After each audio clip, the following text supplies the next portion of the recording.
بسم اللہ الرحمن الرحیم۔ اللہ تعالیٰ کی نعمتیں اور انعامات یقیناً بہت بڑے ہیں، اور اس امت پر اس کی مہربانیاں بھی بہت زیادہ ہیں۔ اس کی ایک بہت بڑی مہربانی یہ ہے کہ اس نے اس امت کے لیے اجر و ثواب کو کئی گنا بڑھا دیا ہے اور گناہوں کا بوجھ ہلکا کر دیا ہے۔ چنانچہ ایک نیکی کا ثواب 10 گنا سے 700 گنا تک ہے، پھر جتنا اللہ چاہے اتنا گنا اور مل جاتا ہے، جبکہ برائی کا بدلہ اسی کی مثل ہے، بلکہ اللہ تعالیٰ معاف بھی کر دیتا ہے۔ رب تعالیٰ کی مہربانیوں میں سے ایک مہربانی یہ بھی ہے کہ نیکیوں کے موسم بہار میں اجر و ثواب کئی گنا بڑھ جاتا ہے۔ ذوالحجہ کے پہلے 10 دنوں کا شمار نیکیوں کے عظیم ترین موسم بہار میں ہوتا ہے، چنانچہ ان دنوں میں نیک اعمال کا اجر و ثواب بڑھا دیا جاتا ہے۔ نیکیوں کا اجر و ثواب عظیم تر ہو جاتا ہے، نیکیوں کی ریل پیل ہو جاتی ہے۔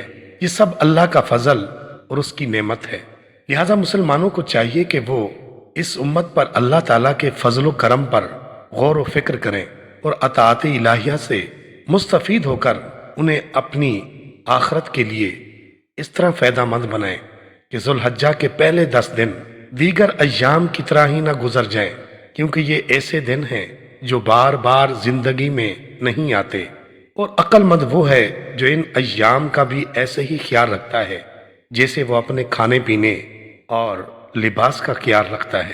ان نصیحتوں پر عمل وہی کرتا ہے جسے اللہ تعالیٰ نے توفیق دی ہے۔ حضور نبی مکرم صلی اللہ علیہ وآلہ وسلم کا فرمان عالی شان ہے، ذوالحجہ کے 10 دنوں کے مقابلے میں دوسرے کوئی ایام ایسے نہیں جن میں نیک عمل اللہ کو ان دنوں سے زیادہ محبوب ہوں۔ لوگوں نے عرض کیا، اے اللہ کے رسول صلی اللہ علیہ وآلہ وسلم، اللہ کی راہ میں جہاد کرنا بھی نہیں؟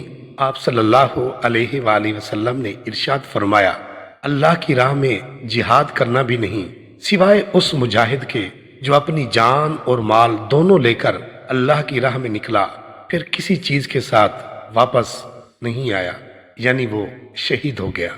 اللہ تعالیٰ اس ماہ ذی الحج کی برکات ہم سب کو نصیب فرمائے، آمین یا رب العالمین۔